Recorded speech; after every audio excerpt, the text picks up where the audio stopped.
4. Dedication poem to Ambrose Bierce. End of letter. The Olympia, Washington, D.C., the 15th of March, 1902. My dear Sterling, where are you going to stop? I mean, at what stage of development? I presume you have not a whole lot of poems really writ, and have not been feeding them to me, the least good first, and not in the order of their production. So it must be that you are advancing at a stupendous rate.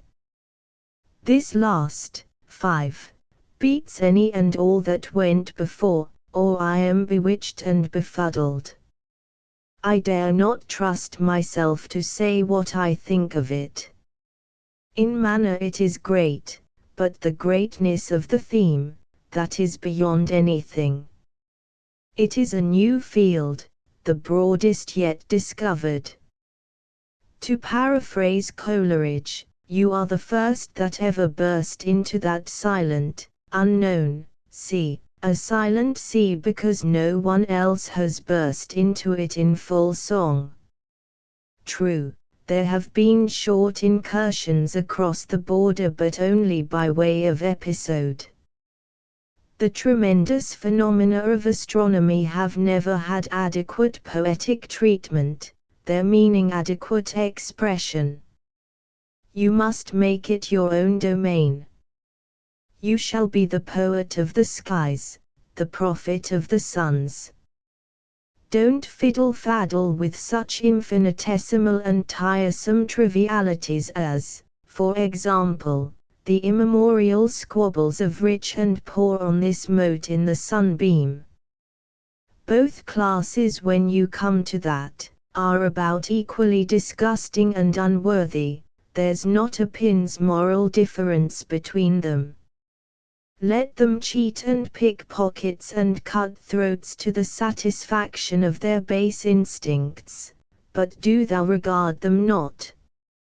Moreover, by that great law of change which you so clearly discern, there can be no permanent composition of their nasty strife. Settle it how they will, another beat of the pendulum and all is as before, and ere another, man will again be savage, sitting on his naked haunches and gnawing raw bones. Yes, circumstances make the rich what they are. And circumstances make the poor what they are. I have known both, long and well. The rich, while rich, are a trifle better. There's nothing like poverty to nurture badness. But in this country there are no such classes as rich and poor. As a rule, the wealthy man of today was a poor devil yesterday. The poor devils of today have an equal chance to be rich tomorrow, or would have if they had equal brains and providence. The system that gives them the chance is not an oppressive one. Under a really oppressive system, a salesman in a village grocery could not have risen to a salary of $1 million a year because he was worth it to his employers, as Schwab has done. True, some men get rich by dishonesty, but the poor commonly cheat as hard as they can and remain poor, thereby escaping observation and censure. The moral difference between cheating to the limit of a small opportunity and cheating to the limit of a great one is to me indiscernible. The workman who skimps his work is just as much a rascal as the director who corners a crop.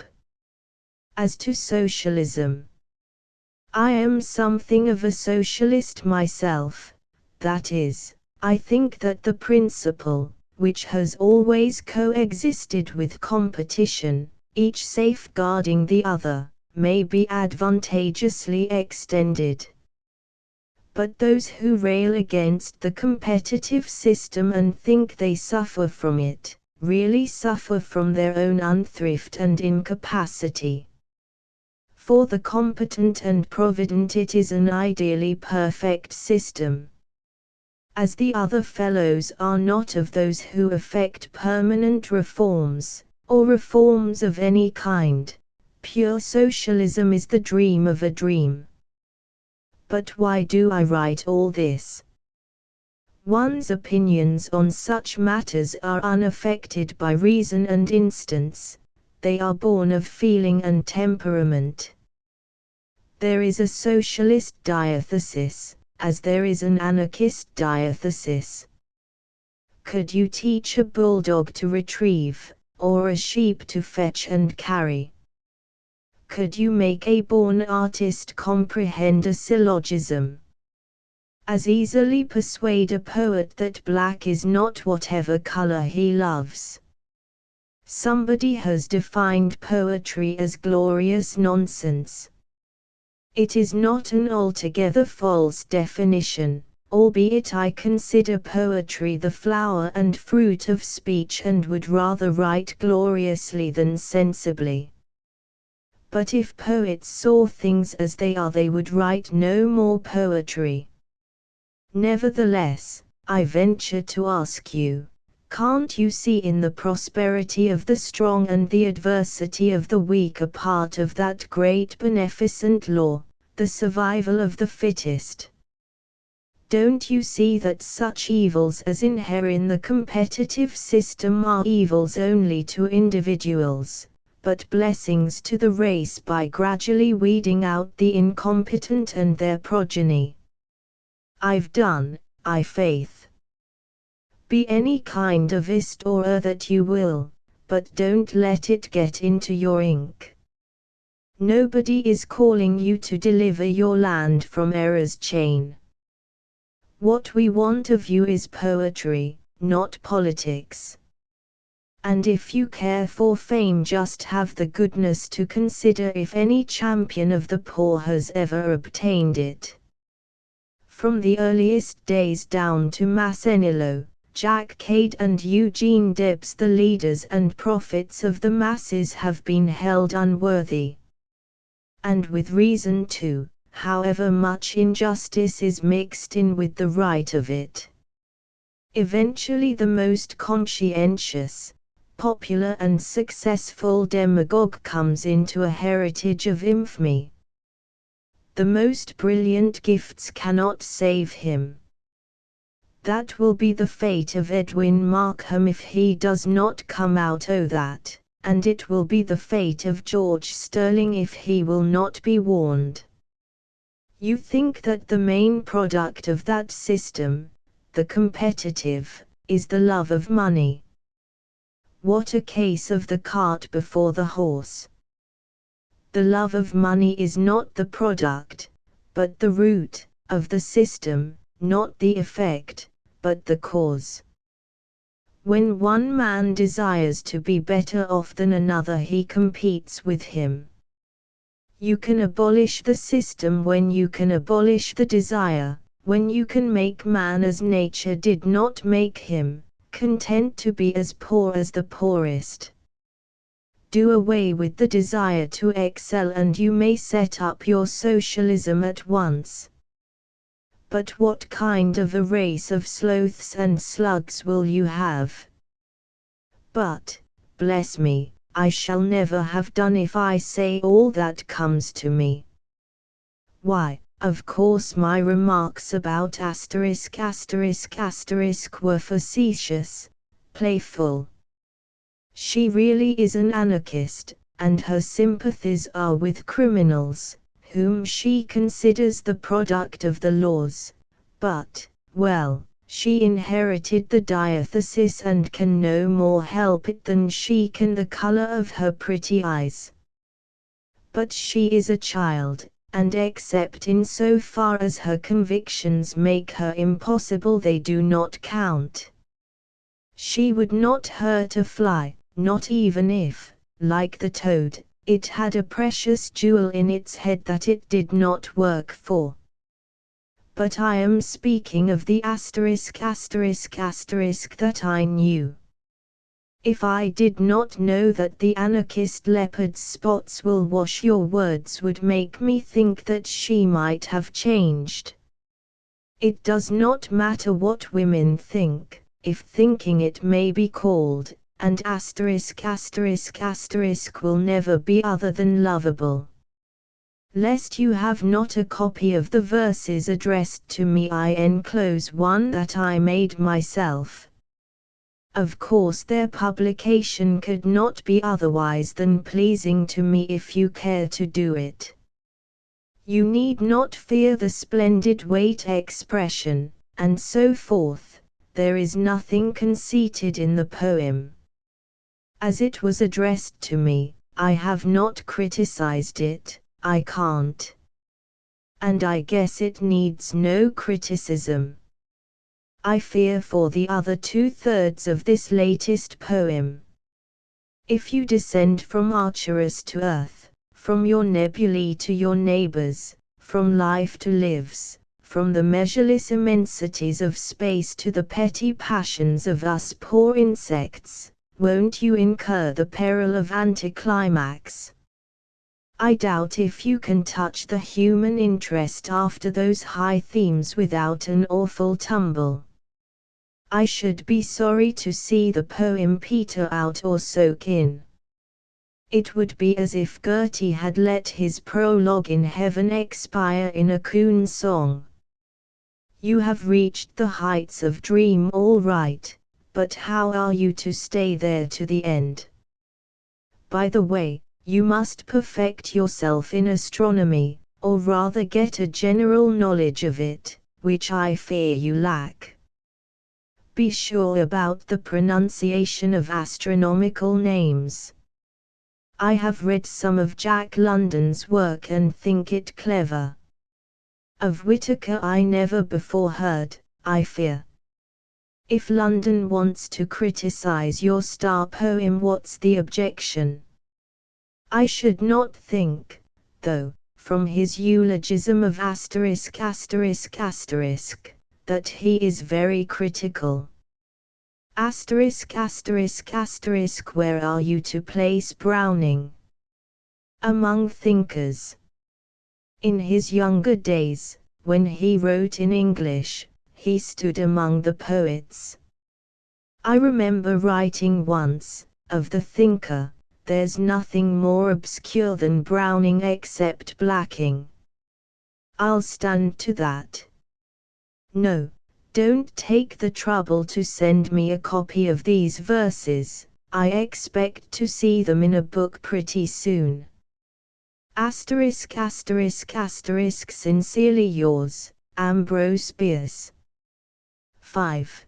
The Testimony of the Sun's End of Letter. The Olympia, Washington, D.C., the 31st of March, 1902.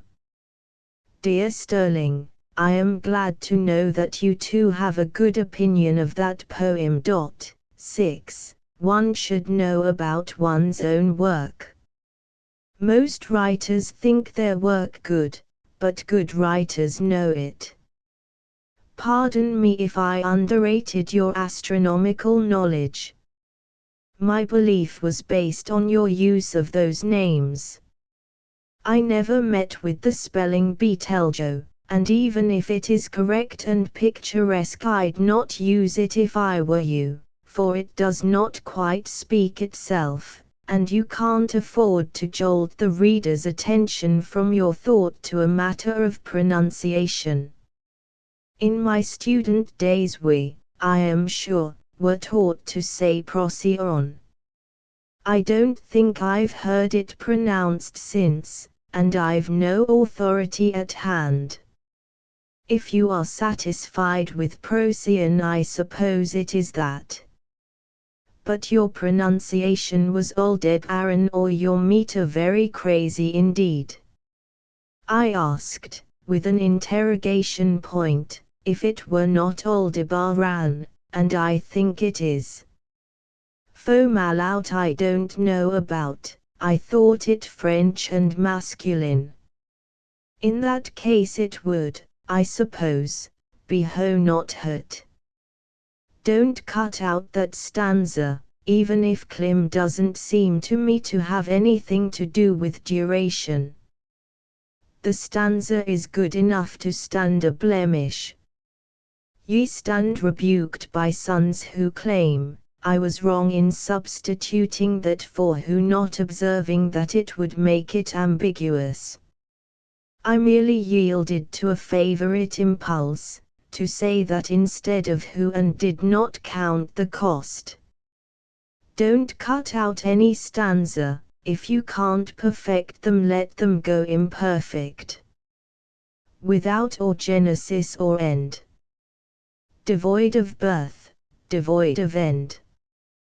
These are not so good as without beginning, without end. I submit them to suggest a way to overcome that identical rhyme. All you have to do is get rid of the second without. I should not like impend. Yes, I vote for Orion's sword of suns. Scimitar sounds better, but it is more specific, less generic. It is modern, or, rather, less ancient than sword, and makes one think of Turkey and the Holy Land. But sword, there were swords before Homer. And I don't think the man who named this constellation ever saw a curved blade. And yet, Scimitar of Suns is mighty catchin'. No, indeed, I could not object to your considering the heavens in a state of war. I have sometimes fancied I could hear the rush and roar of it. Why, a few months ago I began a sonnet thus, not as two erring spheres together grind, with monstrous ruin, in the vast of space, destruction born of that malign embrace, their hapless peoples all to death consigned, etc. I've been a stargazer all my life, from my habit of being out late I guess, and the things have always seemed to me alive. The change in the verses ad meum, from thy clearer light to the clearer light, may have been made modestly or inadvertently, I don't recollect. It is, of course, no improvement, and you may do as you please. I'm uniformly inadvertent, but intermittently modest. Asterisk asterisk asterisk, a class of stuff that I can't, without trouble in the office, write my own way I will not write at all. So I'm writing very little of anything but nonsense. Asterisk asterisk asterisk, with best regards to Mrs. Sterling and Miss Marion, I am sincerely yours, Ambrose Bierce. Lee died a year ago this morning. I wish I could stop counting the days. 6. The Testimony of the Sun's End of Letter, The Olympia, Washington, D.C., the 15th of April, 1902. Dear Sterling, all right, I only wanted you to be sure about those names of stars, it would never do to be less than sure. After all our talk, made by me, I guess that stanza would better stand as first written. Climate, connotes temperature, weather, and so forth, in ordinary speech, but a poet may make his own definitions, I suppose, and compel the reader to study them out and accept them. Your misgiving regarding your inability to reach so high a plane again as in this poem is amusing, but has an element of the pathetic. It certainly is a misfortune for a writer to do his best work early, but I fancy you'd better trust your genius and do its bidding whenever the monkey chooses to bite. The Lord will provide. Of course you have read Stockton's story, his wife's deceased sister. But Stockton gets on very well, despite the lady or the tiger.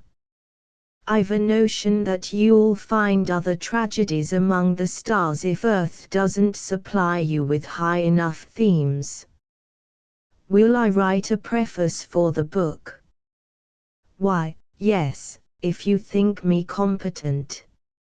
Emerson commands us to hitch our wagon to a star, and, ignored. Here's a whole constellation, a universe, of stars to draw mine. It makes me blink to think of it. Oh yes, I'd like well enough to leave the journal, but, sincerely yours, Ambrose Bierce. End of letter. The Olympia, Washington, D.C., the 10th of July, 1902. My dear Sterling, if rejection wounded, all writers would bleed at every pore. Nevertheless, not my will but thine be done. Of course I shall be glad to go over your entire body of work again and make suggestions if any occur to me. It will be no trouble. I could not be more profitably employed than in critically reading you, nor more agreeably. Of course your star poem has one defect, if it is a defect, that limits the circle of understanding and admiring readers, its lack of human interest.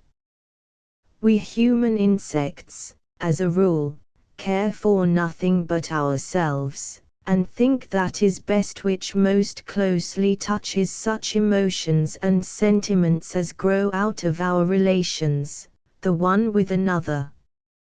I don't share the preference, and a few others do not, believing that there are things more interesting than men and women.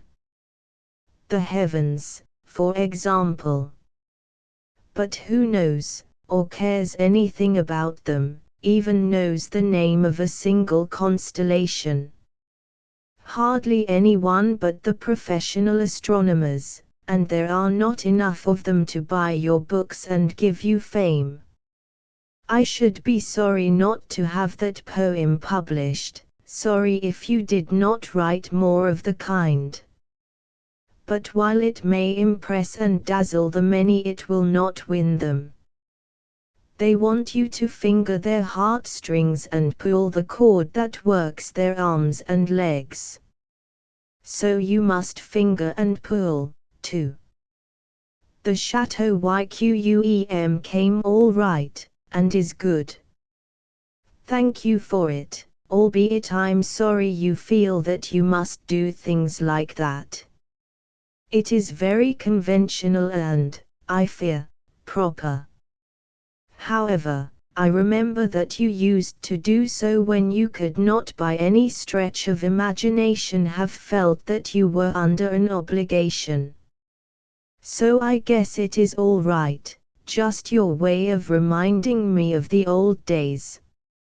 Anyhow, the wine is so much better than my own that I've never a scruple when drinking it. Has made Marion a photograph of me? I don't remember. If not, I'll send her one. I've just had some printed from a negative 5 or 6 years old. I've renounced the photograph habit, as one renounces other habits when age has made them ridiculous, or impossible. Send me the typewritten book when you have it complete. Sincerely yours, Ambrose Bierce.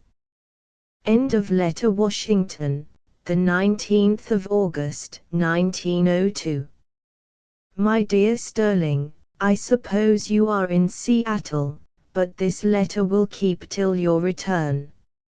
I am delighted to know that I am to have the book so soon, and will give it my best attention and, if you still desire, some prefatory lines. Think out a good title and I shall myself be hospitable to any suggestion of my demon in the matter. He has given me nothing for the star poem yet. You'll learn in suffering what you teach in song, all right, but let us hope the song will be the richer for it. It will be. For that reason I never altogether pity the sorrows of a writer, knowing they are good for him. He needs them in his business. I suspect you must have shed a tear or two since I knew you. I'm sending you a photograph, but you did not tell me if Maid Marian the Superb already has one. That's what I asked you, and if you don't answer I shall ask her.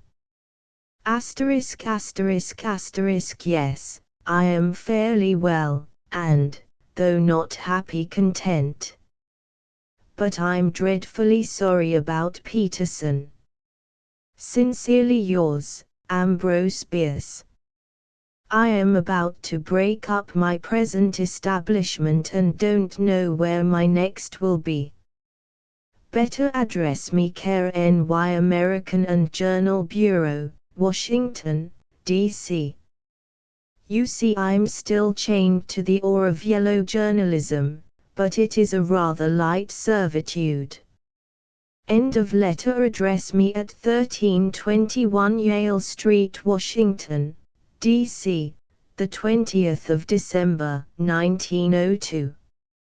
Dear Sterling, I fancy you must fear by this time that I did not get the poems, but I did. I'll get at them, doubtless, after a while, though a good deal of manuscript, including a couple of novels, is ahead of them, and one published book of bad poems awaits a particular condemnation. I'm a little embarrassed about the preface which I'm to write. I fear you must forego the preface or either dedication. That kind of cooperation doesn't seem in very good taste. It smacks of mutual admiration in the bad sense, and the reviewers would probably call it log rolling. Of course it doesn't matter too much what the reviewers say, but it matters a lot what the intelligent readers think, and your book will have no others. I really shouldn't like to write the preface of a book dedicated to me, though I did not think of that at first. The difficulty could be easily removed by not dedicating the book to me, were it not that that would sacrifice the noble poem with my name atop of it. That poem is itself sufficiently dedicatory if printed by itself in the 4 pages of the book and labeled Dedication, to Ambrose Bierce. I'm sure that vanity has nothing to do, or little to do, with my good opinion of the verses. And, after all, they show that I have said to you all that I could say to the reader in your praise and encouragement. What do you think? As to dedicating individual poems to other fellows, I have not the slightest hesitancy in advising you against it. The practice smacks of the amateur and is never, I think, pleasing to anybody but the person so honored. The custom has fallen into innocuous desuetude and there appears to be no call for its revival.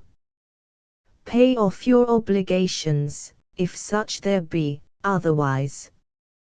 You may put it this way if you like, the whole book being dedicated to me, no part of it can be dedicated to another. Or this way, secure in my exalted position, I don't purpose sharing the throne with rival, and inferior, claimants. They be gam-doodled. Seriously, but I guess it is serious enough as it stands. It occurs to me that in saying, no part of it can be dedicated to another, I might be understood as meaning, no part of it must be etc. No, I mean only that the dedication to another would contradict the dedication to me. The two things are, as a matter of fact, incompatible. Well, if you think a short preface by me preferable to the verses with my name, all right, I will cheerfully write it, and that will leave you free to honor your other friends if you care to. But those are great lines, and implying, as they do, all that a set preface could say, it seems to me that they ought to stand. Asterisk asterisk asterisk Maid Marian shall have the photograph. Sincerely yours, Ambrose Bierce. End of letter 1321 Yale Street, Washington, D.C., the 1st of March, 1903. My dear Sterling, you are a brick. You shall do as you will.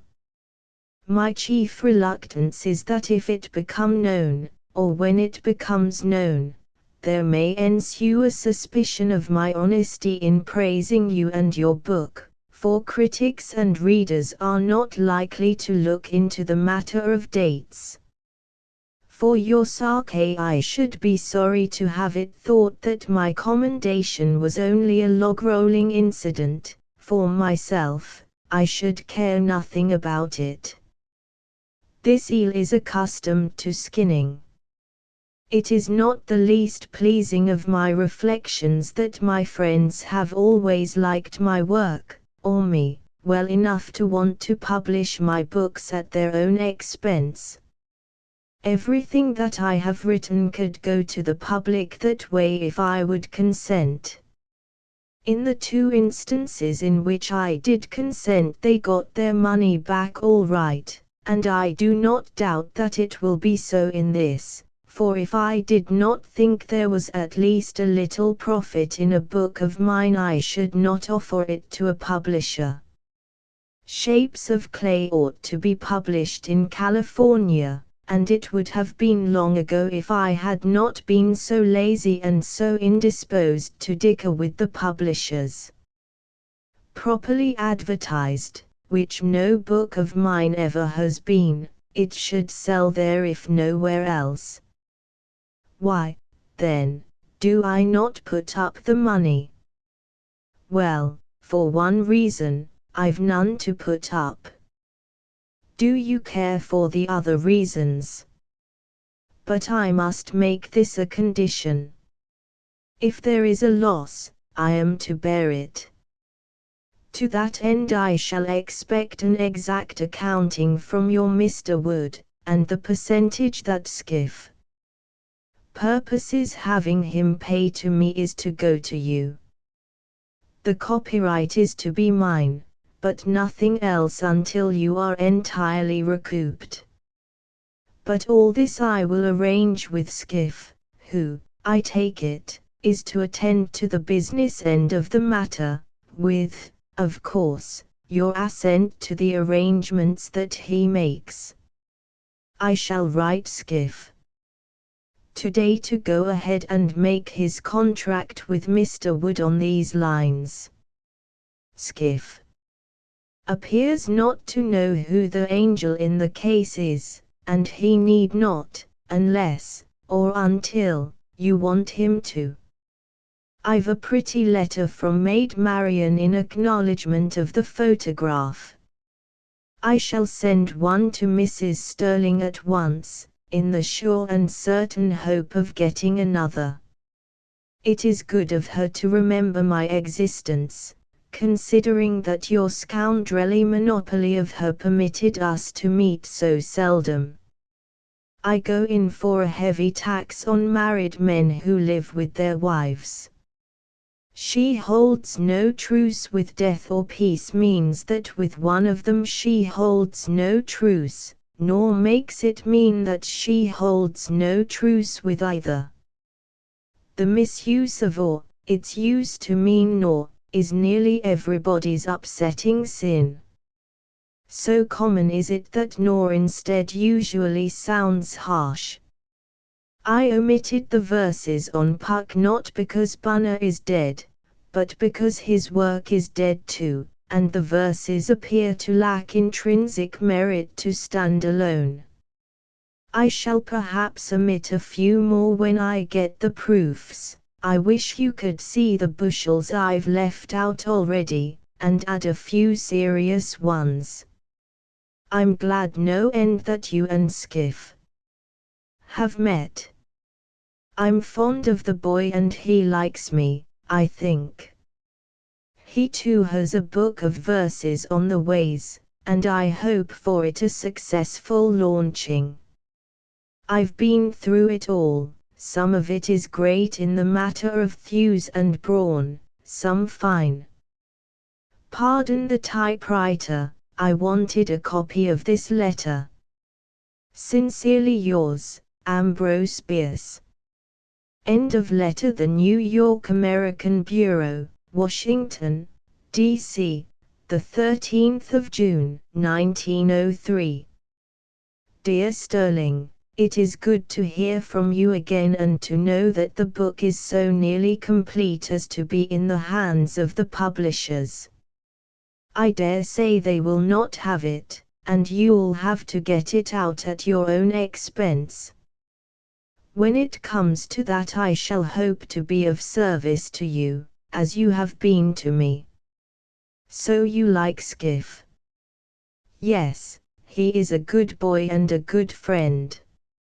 I wish you had met our friend Dr. Doyle, who has now gone the long, lone journey. It has made a difference to me, but that matters little, for the time is short in which to grieve. I shall soon be going his way. No, I shall not put anything about the **** person into shapes of clay. His offense demands another kind of punishment, and until I meet him he goes unpunished. I once went to San Francisco to punish him, but that was in hot blood. But **** of the Wave told me the man was a hopeless invalid, suffering from locomotor ataxia. I have always believed that until I got your letter and one from Skiff. Is it not so, or was it not? If not, he has good reason to think me a coward, for his offense was what men are killed for. But of course one does not kill a helpless person, no matter what the offense is. If **** lied to me, I am most anxious to know it. He has always professed himself a devoted friend. The passage that you quote from Jack London strikes me as good. I don't dislike the word penetrate, rather like it. It is in frequent use regarding exploration and discovery. But I think you write about rippling. It is too lively a word to be outfitted with such an adjective as melancholy. I see London has an excellent article in the Critic on the terrible and tragic in fiction. He knows how to think a bit. What do I think of Cowley Brown and his Goosequill? I did not know that he had revived it. It died several years ago. I never met him, but in both Chicago and London, where he had the Philistine or the Anti-Philistine, I do not at the moment remember which, he was most kind to me and my work. In one number of his magazine, the London one, he had 4 of my stories and a long article about me which called the blushes to my maiden cheek like the reflection of a red rose in the petal of a violet. Naturally I think well of Cowley Brown. You make me sad to think of the long leagues and the monstrous convexity of the earth separating me from your camp in the redwoods. There are few things that I would rather do than join that party, and I'd be the last to strike my tent and sling my swag. Alas, it cannot be, not this year. My outings are limited to short runs along this coast. I was about to set out on one this morning, and wrote a hasty note to Skiff in consequence of my preparations. In 5 hours I was suffering from asthma, and am now confined to my room. But for 8 months of the year here I am immune, as I never was out there. *****, you will have to prepare yourself to endure a good deal of praise when that book is out. One does not mind when one gets accustomed to it. It neither pleases nor bores, you will have just no feeling about it at all. But if you really care for my praise, I hope you have quoted a bit of it at the head of those dedicatory verses, as I suggested. That will give them a raison d'etre. With best regards to Mrs. Sterling and Katie, I am sincerely yours, Ambrose Bierce. P.S. If not too much trouble, you may remind Dick Partington and wife that I continue to exist and to remember them pleasantly. End of letter. NY American Bureau, Washington, D.C., July, 1903. Dear Skiff, I got the proofs yesterday, and am returning them by this mail. The report of progress is every way satisfactory, and I don't doubt that a neat job is being done. The correction that you made is approved. I should have wanted and expected you to make many corrections and suggestions, but that I have had a purpose in making this book, namely, that it should represent my work at its average. In pursuance of this notion, I was not hospitable even to suggestions, and have retained much work that I did not myself particularly approve, some of it trivial. You know I have always been addicted to trifling, and no book from which trivialities were excluded would fairly represent me. I could not commend this notion in another. In your work and Sterling's I have striven hard to help you to come as near to perfection as we could, because perfection is what you and he want, and as young writers ought to want, the character of your work being higher than mine.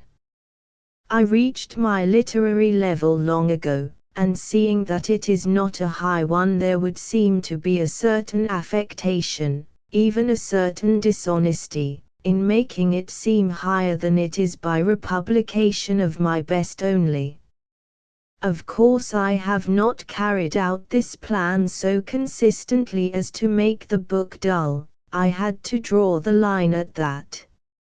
I say all this because I don't want you and Sterling to think that I disdain assistance. I simply decided beforehand not to avail myself of its obvious advantages. You would have done as much for the book in one way as you have done in another. I'll have to ask you to suggest that Mr. would have a man go over all the matter in the book, and see that none of the pieces are duplicated, as I fear they are. Reading the titles will not be enough. I might have given the same piece 2 titles. It will be necessary to compare first lines, I think. That will be drudgery which I'll not ask you to undertake. Some of Wood's men, or some of the printer's men, will do it as well. It is in the line of their work.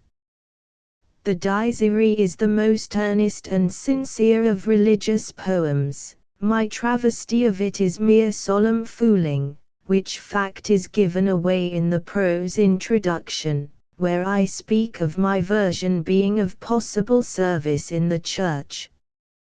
The travesty is not altogether unfair. It was inevitably suggested by the author's obvious inaccessibility to humor and logic, a peculiarity that is, however, observable in all religious literature, for it is a fundamental necessity to the religious mind. Without logic and a sense of the ludicrous, a man is religious as certainly as without webbed feet a bird has the land habit. It is funny, but I am a whole lot more interested in seeing your cover of the book than my contents of it. I don't at all doubt, since you dared undertake it, that your great conception will find a fit interpreter in your hand, so my feeling is not anxiety. It is just interest, pure interest in what is above my powers, but in which you can work. By the way, Keller, of the Old Wasp, was not the best of its cartoonists. The best of all cartoonists, if he had not died at 18, was another German, named Barkhorst. I have all his work and have long cherished a wish to republish it with the needed explanatory text, much of it being local and transient. Some day, perhaps, most likely not. But Barkhorst was a giant. How I envy you. There are few things that would please me so well as to drop in on you folks in Sterling's camp. Honestly, I think all that prevents is the, to me, killing journey by rail. And 2 months would be required, going and returning by sea. But the rail trip across the continent always gives me a horrible case of asthma, which lasts for weeks. I shall never take that journey again if I can avoid it. What times you and they will have about the campfire and the table.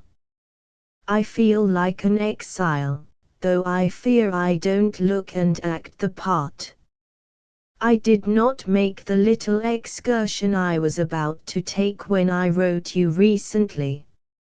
Almost as I posted the letter I was taken ill and have not been well since. Poor Doyle. How thoughtful of him to provide for the destruction of my letters. But I fear Mrs. Doyle found some of them queer reading, if she read them. Asterisk asterisk asterisk Great Scott. If ever they begin to publish mine there will be a circus.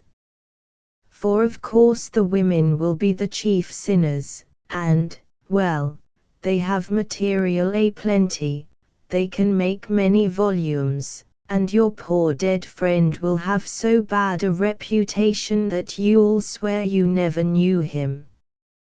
I dare say, though, you have sometimes been indiscreet, too. My besetting sin has been in writing to my girl-friends as if they were sweethearts, the which they'll doubtless not be slow to affirm. The fact that they write to me in the same way will be no defense, for when I'm worm's meat I can't present the proof, and wouldn't if I could. Maybe it won't matter, if I don't turn in my grave and so bother the worms. As Doyle's literary executor I fear your duties will be light, he probably did not leave much manuscript. I judge from his letters that he was despondent about his work and the narrow acceptance that it had. So I assume that he did not leave much more than the book of poems, which no publisher would, or will, take. You are about to encounter the same stupid indifference of the public, so is Sterling. I'm sure of Sterling, but don't quite know how it will affect you. You're a pretty sturdy fellow, physically and mentally, but this may hurt horribly. I pray that it do not, and could give you, perhaps have given you, 1,000 reasons why it should not. You are still young and your fame may come while you live, but you must not expect it now, and doubtless do not. To me, and I hope to you, the approval of one person who knows is sweeter than the acclaim of 10,000 who do not, whose acclaim, indeed, I would rather not have. If you do not feel this in every fiber of your brain and heart, try to learn to feel it, practice feeling it, as one practices some athletic feat necessary to health and strength. Thank you very much for the photograph. You are growing too infernally handsome to be permitted to go about unchained. If I had your advantages of youth and comeliness, I'd go to the sheriff and ask him to lock me up. That would be the honorable thing for you to do, if you don't mind. God be with you, but inattentive. Ambrose Bierce. End of letter. Aurora, Preston Company, West Virginia, the 15th of August, 1903. Dear Sterling, I fear that among the various cares incident to my departure from Washington I forgot, or neglected, to acknowledge the Joaquin Miller book that you kindly sent me. I was glad to have it. It has all his characteristic merits and demerits, among the latter, his interminable prolixity, the thinness of the thought, his endless repetition of favorite words and phrases, many of them from his other poems, his mispronunciation, his occasional flashes of prose, and so forth. Skiff tells me his book is out and mine nearly out. But what of yours? I do fear me it never will be out if you rely upon its acceptance by any American publisher. If it meets with no favor among the publisher tribe, we must nevertheless get it out, and you will of course let me do what I can. That is only tit for tat. But tell me about it. I dare say Skiff, who is clever at getting letters out of me, the scamp, has told you of my being up here atop of the Alleghenies, and why I am here. I'm having a rather good time. Asterisk asterisk asterisk. Can you fancy me playing croquet, cards, lawn? No, thank God, I've escaped lawn tennis and golf. In respect of other things, though, I'm a glittering specimen of the summer old man. Did you have a good time in the Redwoods? Please present my compliments to Madam, and Mademoiselle, Sterling. Sincerely yours, Ambrose Bierce. End of letter. Aurora, West Virginia, the 8th of September, 1903. Dear Sterling, I return the verses with a few suggestions. I'm sorry your time for poetry is so brief. But take your pencil and figure out how much you would write in 30 years. I hope you'll live that long, at, say, 6 lines a day. You'll be surprised by the result, and encouraged. Remember that 50,000 words make a fairly long book. You make me shudder when you say you are reading the prattle of years. I haven't it and should hardly dare to read it if I had. There is so much in it to deplore, so much that is not wise, so much that was the expression of a mood or a whim, so much was not altogether sincere, so many half-truths, and so forth. Make allowances, I beg, and where you cannot, just forgive. Skiff has mentioned his great desire that you join the Bohemian Club.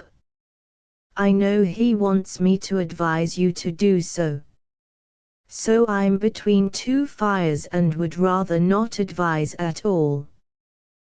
There are advantages, obvious enough, in belonging, and to one of your age and well grounded in sobriety and self-restraint generally. The disadvantages are not so great as to a youngster like Skiff. Of course he is not so young as he seems to me, but he is younger by a few years and a whole lot of thought than you. The trouble with that kind of club, with any club, is the temptation to waste of time and money, and the danger of the drink habit. If one is proof against these, a club is all right. I belong to one myself in Washington, and at one time came pretty near to running it. No, I don't think Skiff's view of Kipling just. He asked me about putting that skit in the book. It was his view and, that being so, I could see no reason for suppressing it in deference to those who do not hold it. I like free speech, though I'd not accord it to my enemies if I were dictator. I should not think it for the good of the state to let **** write verses, for example. The modern fad tolerance does not charm me, but since it is all the go, I'm willing that my friends should have their fling. I dare say Skiff is unconscious of Kipling's paternity in the fine line in Back to Nature. Loudly to the shore cries the surf upon the sea. But turn to the last shanty in the Seven Seas, fill your ears with it, and you'll write just such a line yourself. *********, God be decent to you, old man. Ambrose Bierce. End of letter. Aurora, West Virginia, the 12th of September, 1903. Dear Sterling, I have yours of the 5th. Before now you have mine of some date. ********, I'm glad you like London. I've heard he is a fine fellow and have read one of his books. The Son of the Wolf I think is the title, and it seemed clever work mostly. The general impression that remains with me is that it is always winter and always night in Alaska. *****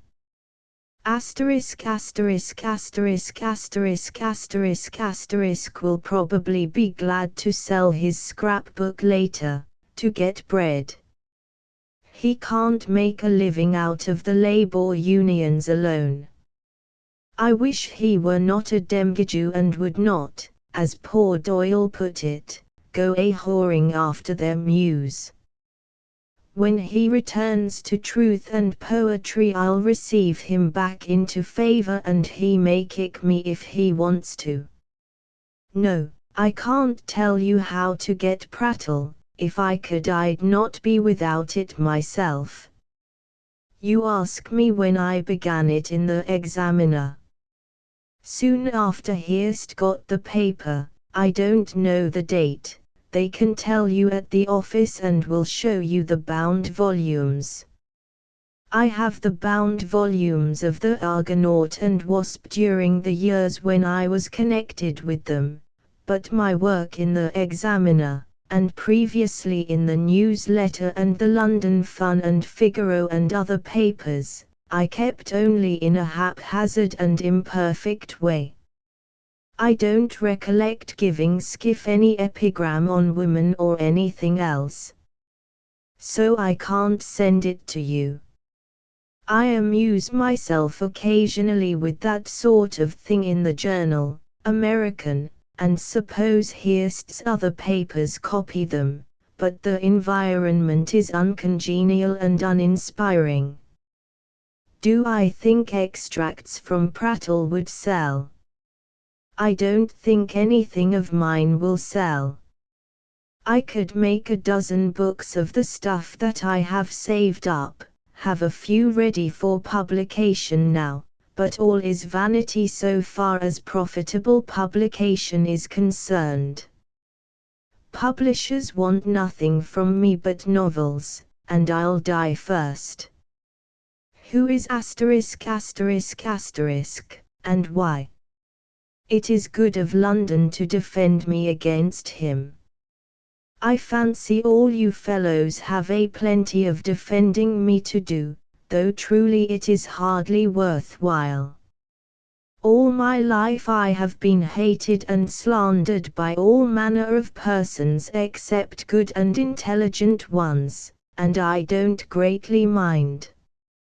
I knew in the beginning what I had to expect, and I know now that, like spanking, it hurts, sometimes, but does not harm.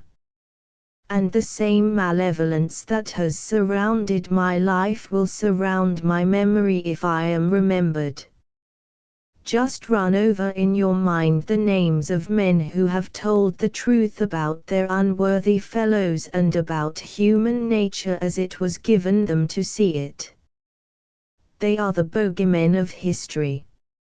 None of them has escaped vilification. Can poor little I hope for anything better? When you strike you are struck.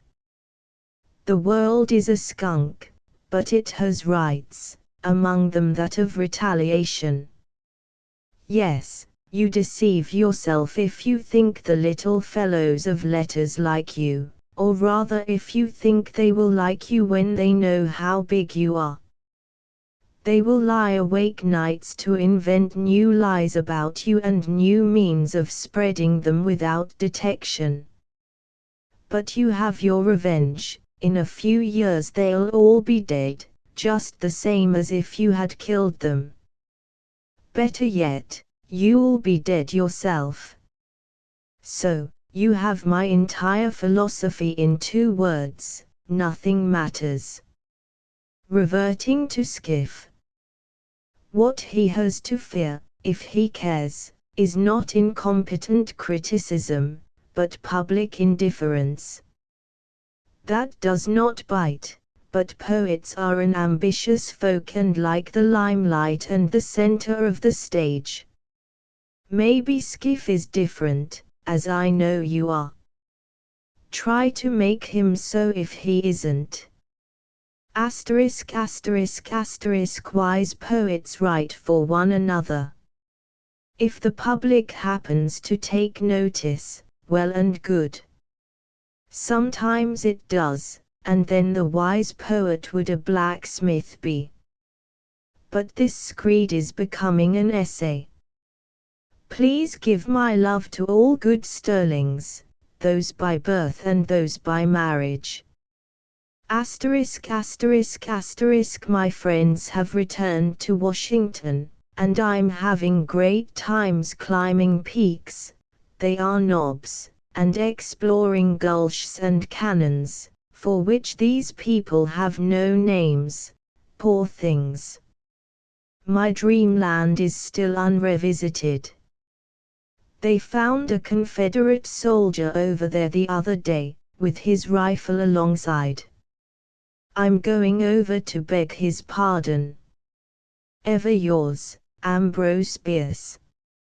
End of letter. Washington, D.C., postmarked the 12th of October, 1903. My dear Sterling, I have Jack London's books, the one from you and the one from him. I thank you and shall find the time to read them. I've been back but a few days and find a brace of dozen of books intituled Shapes of Clay. That the splendid work done by Skiff and Wood and your other associates in your labor of love is most gratifying to me should go without saying. Surely I am most fortunate in having so good friends to care for my interests. Still, there will be an aching void in the heart of me until your book is in evidence. Honest, I feel more satisfaction in the work of you and Skiff than in my own. It is through you two that I expect my best fame. And how generously you accord it, unlike certain others of my pupils whom I have assisted far more than I did you. My trip through the mountains has done my health good, and my heart too. It was a sentimental journey in a different sense from Stern's. Do you know, George, the charm of a new emotion? Of course you do, but at my age I had thought it impossible. Well, I had it repeatedly. Bedad, I think of going again into my old theatre of war and setting up a cabin there and living the few days that remain to me in meditation and sentimentalizing. but I should like you to be near enough to come up some Saturday night with some to drink. Sincerely yours, Ambrose Bierce. End of letter. NY Journal Office, Washington, D.C., the 21st of October, 1903. My dear Sterling, I'm indebted to you for 2 letters, awfully good ones. In the last you tell me that your health is better, and I can see for myself that your spirits are. This you attribute to exercise, correctly, no doubt. You need a lot of the open air, we all do. I can give myself hypochondria in 48 hours by staying indoors. The sedentary life and abstracted contemplation of one's own navel are good for Oriental gods only. We spirits of a purer fire need sunlight and the hills. My own recent wanderings afoot and horseback in the mountains did me more good than a sermon. And you have the hills back of Oakland. God, what would I not give to help you range them, the dear old things. Why, I know every square foot of them from Walnut Creek to Niles Cannon. Of course they swarm with ghosts, as do all places out there, even the streets of San Francisco, but I and my ghosts always get on well together. With the female ones my relations are sometimes a bit better than they were with the dear creatures when they lived. I guess I did not acknowledge the splendidly bound shapes that you kindly sent, nor the Jack London books. Much thanks. I'm pleased to know that Wood expects to sell the whole edition of my book, but am myself not confident of that. So we are to have your book soon. Good, but I don't like your indifference to its outward and visible aspect. Some of my own books have offended, and continue to offend, in that way. At best a book is not too beautiful, at worst it is hideous.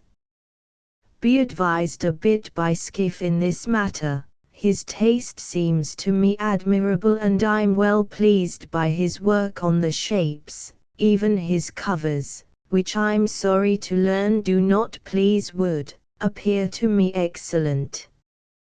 I approved the design before he executed it, in fact chose it from several that he submitted. Its only fault seems to me too much gold leaf, but that is a fault on the right side. In that and all the rest of the work, except my own, experts here are delighted.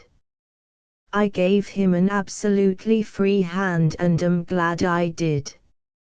I don't like the ragged leaves, but he does not either, on second thought. The public, the reading public, I fear does, just now. I'll get at your new verses in a few days. It will be, as always it is, a pleasure to go over them.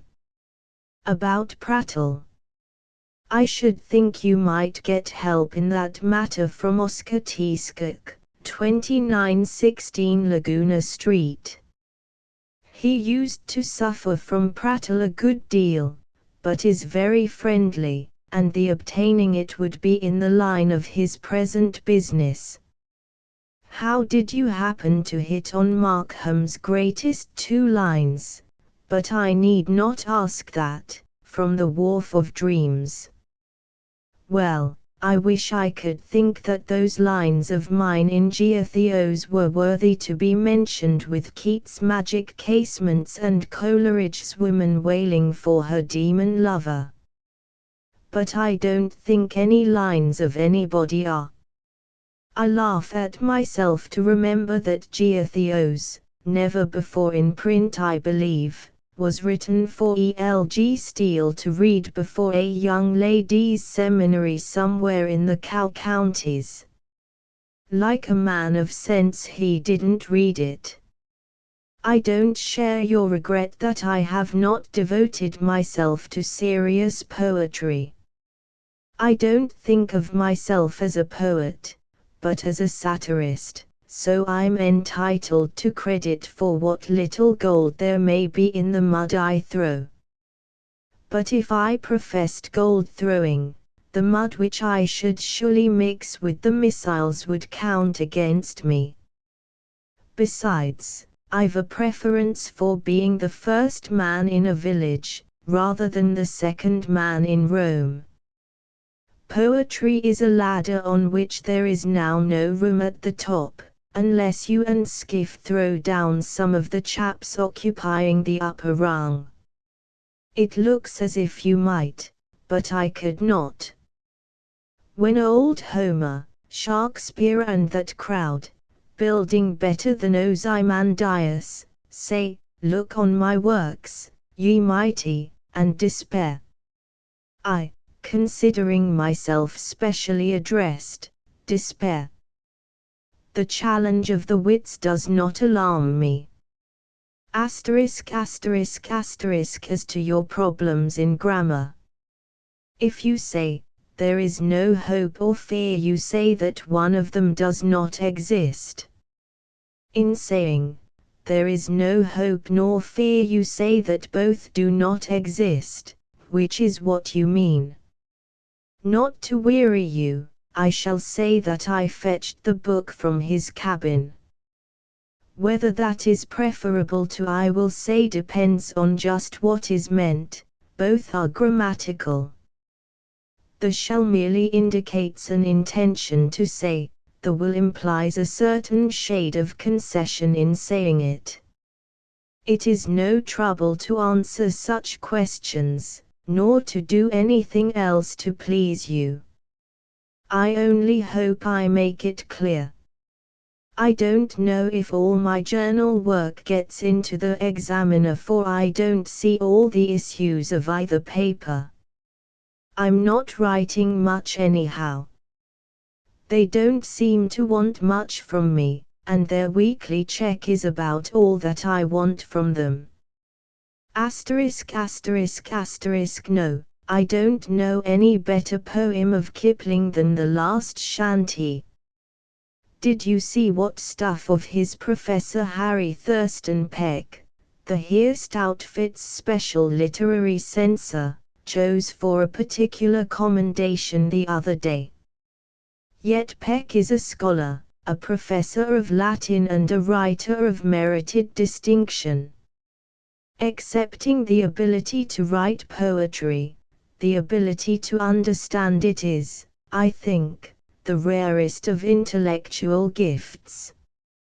Let us thank whatever gods may be that we have it, if we haven't so very much else.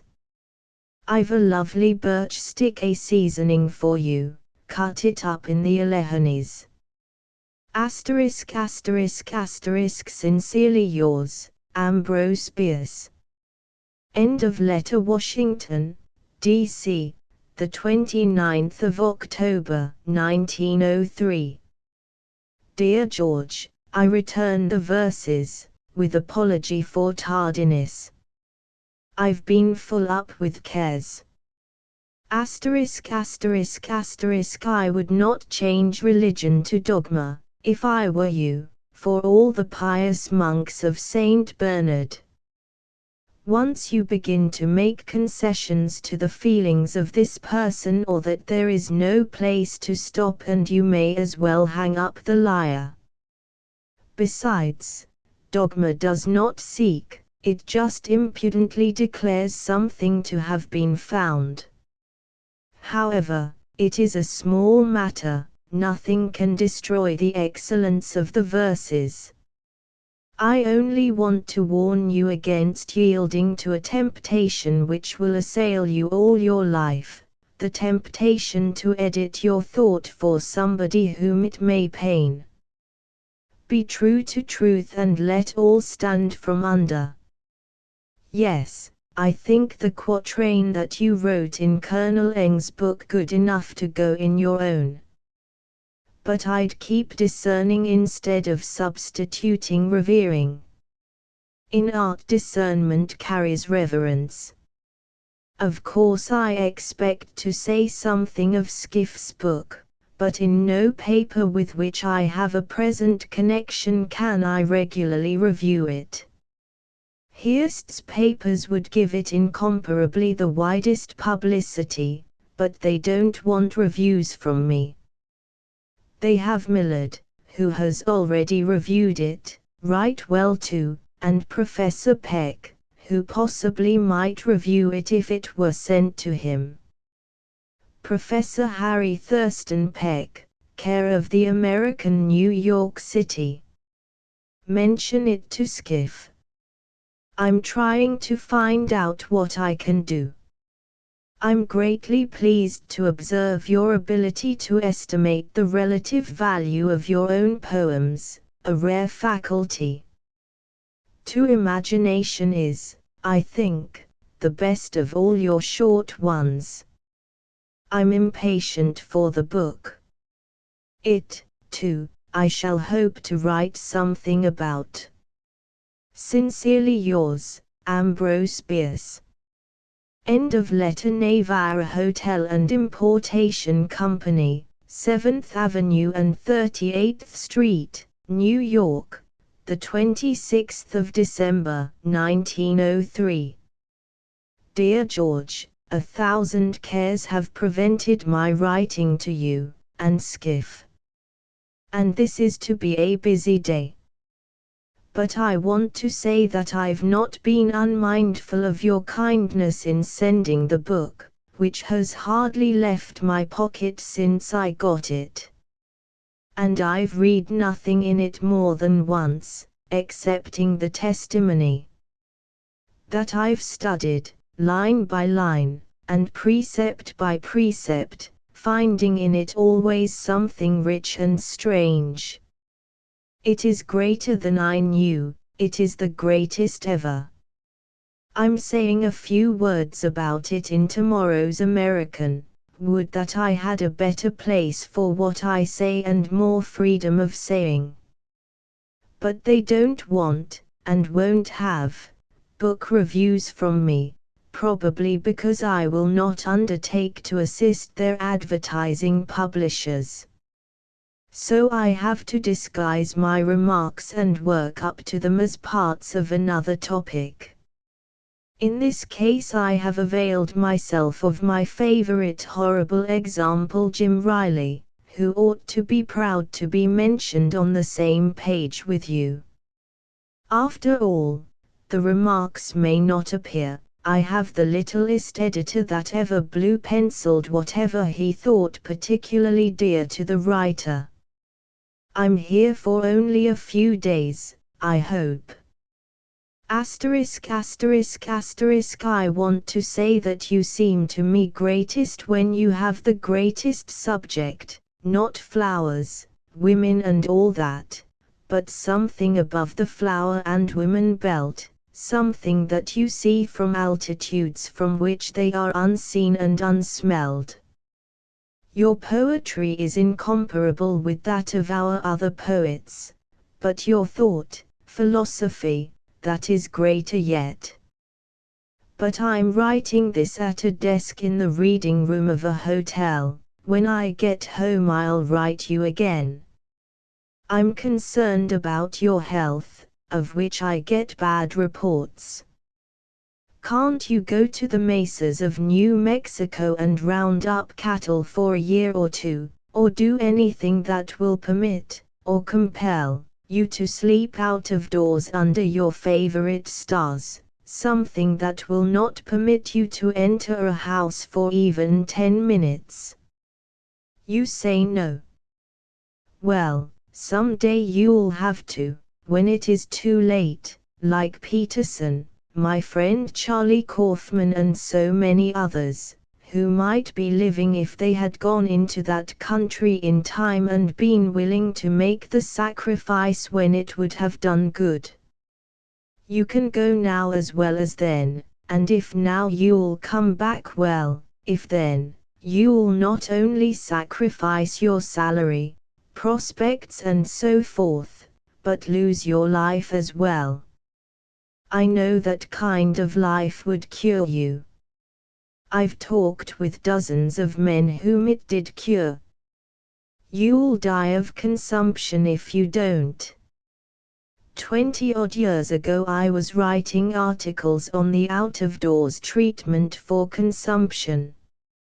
Now, only just now, the physicians are doing the same, and establishing out-of-door sanitaria for consumption.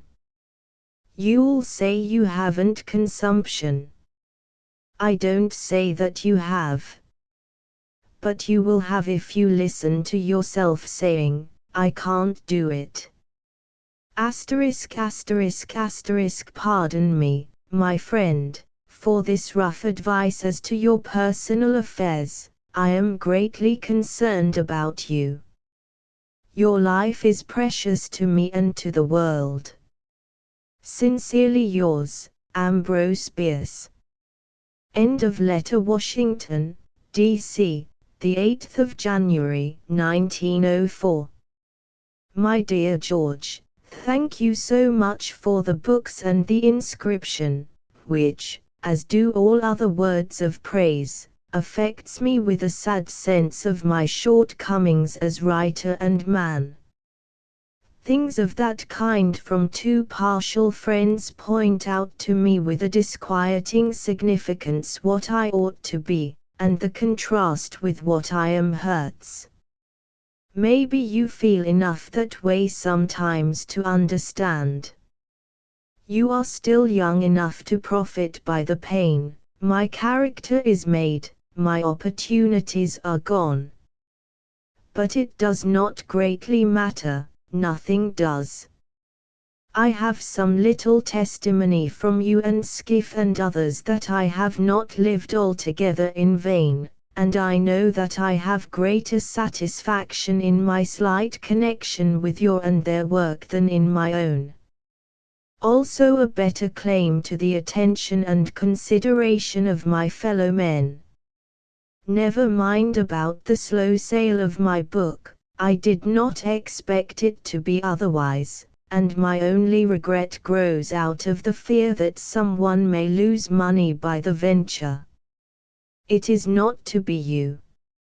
You know I am still a little in the dark as to what you have really done in the matter. I wish you would tell me if any of your own money went into it. The contract with Wood is all right, it was drawn according to my instructions and I shall not even accept the small royalty allowed me if anybody is to be out. If you are to be out I shall not only not accept the royalty, but shall reimburse you to the last cent. Do you mind telling me about all that? In any case don't buy out Wood and don't pay out anything for advertising nor for anything else.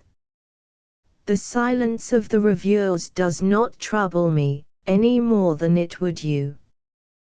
Their praise of my other books never, apparently, did me any good. No book published in this country ever received higher praise from higher sources than my first collection of yarns. But the book was never a seller and doubtless never will be. That I like it fairly well is enough. You and I do not write books to sell, we write, or rather publish, just because we like to. We've no right to expect a profit from fun. It is odd and amusing that you could have supposed that I had any other reason for not writing to you than a fixed habit of procrastination, some preoccupation with my small affairs and a very burdensome correspondence. Probably you could give me a grievance by trying hard. But if you ever are conscious of not having tried you may be sure that I haven't the grievance. I should have supposed that the author of Vivrolles and several excellent monographs on fish would have understood your poems. Oh no, I don't mean that your muse is a mermaid. Perhaps he did, but you know how temperate of words men of science are by habit. Did you send a book to Garrett Service? I should like to know what he thinks of the testimony. As to Joaquin, it is his detestable habit, as it was Longfellow's, to praise all poetry submitted to him, and he said of Madge Morris's Coyote poem the identical thing that he says of your work. Sorry to disillusionize you, but it is so. As to your health, you give me great comfort. But it was not only from Skiff that I had bad accounts of you and your cough. Skiff, indeed, has been reticent in the matter, but evidently anxious, and you yourself have written despondently and forecasted an early passing away. If nothing is the matter with you and your lungs, some of your friends are poor observers. I'm happy to have your testimony, and beg to withdraw my project for your recovery. You whet my appetite for that new poem. The lines "The blue-eyed vampire, sated at her feast, smiles bloodily against the leprous moon" give me the shivers. G. They're awful. Sincerely yours, Ambrose Bierce. End of letter. Washington, D.C., the 5th of February, 1904. Dear George, *******, you should not be irritated by the conspiracy of silence about me on the part of the Call the Argonaut and other papers. Really, my enemies are under no obligation to return good for evil. I fear I should not respect them if they did. His head still sore from my many beatings of that distracted globe would be a comic figure stammering his sense of my merit and directing attention to the excellence of the literary wares on my shelf. As to the pig of a public, its indifference to a diet of pearls, our pearls, was not unknown to me, and truly it does not trouble me anywhere except in the pocket. That pig, too, is not much beholden to me, who have pounded the snout of it all my life. Why should it assist in the right? Its indifference to your work constitutes a new provocation and calls for added wax, but not its indifference to mine. The Ashton-Stevens interview was charming.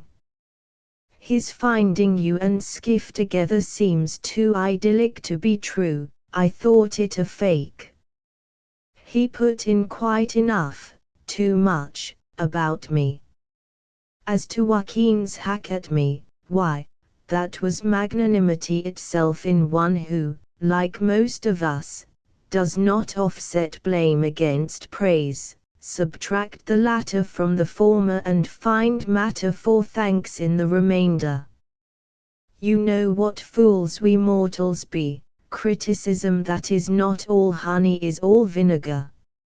Nobody has more delighted than I in pointing out the greatness of Joaquin's great work, but nobody than I has more austerely condemned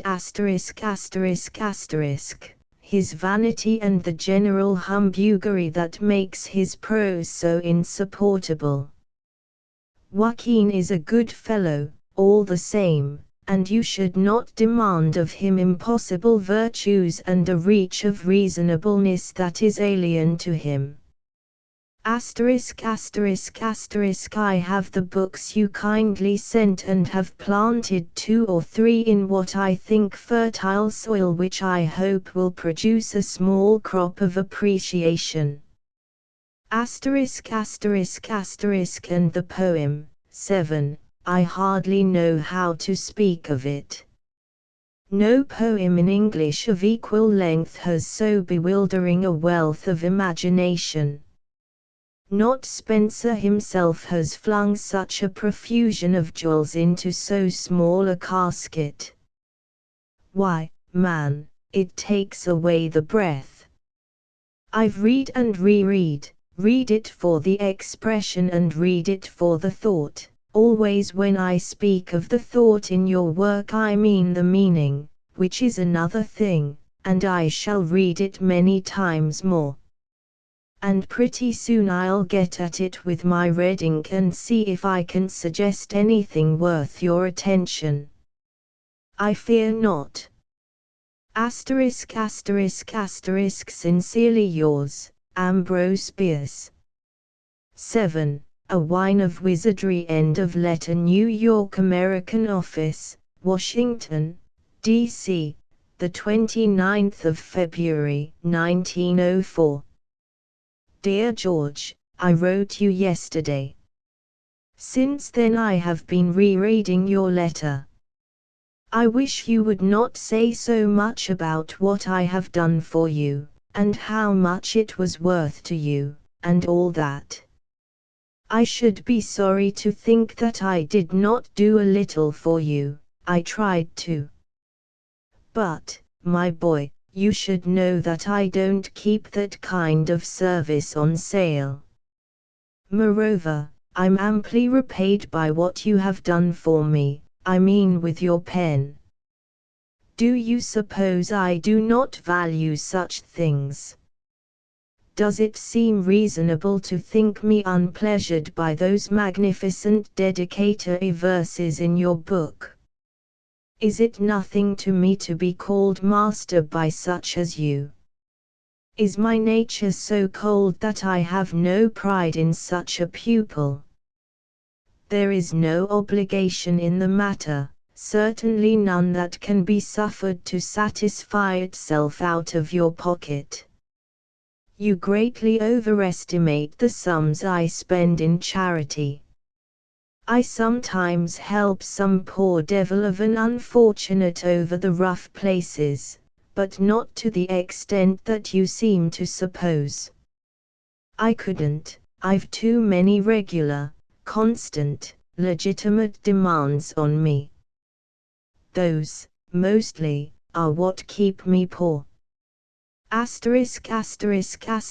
Maybe you think it odd that I've not said a word in print about any of your work except the testimony.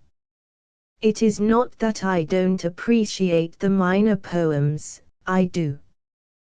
But I don't like to scatter, I prefer to hammer on a single nail, to push one button until someone hears the bell.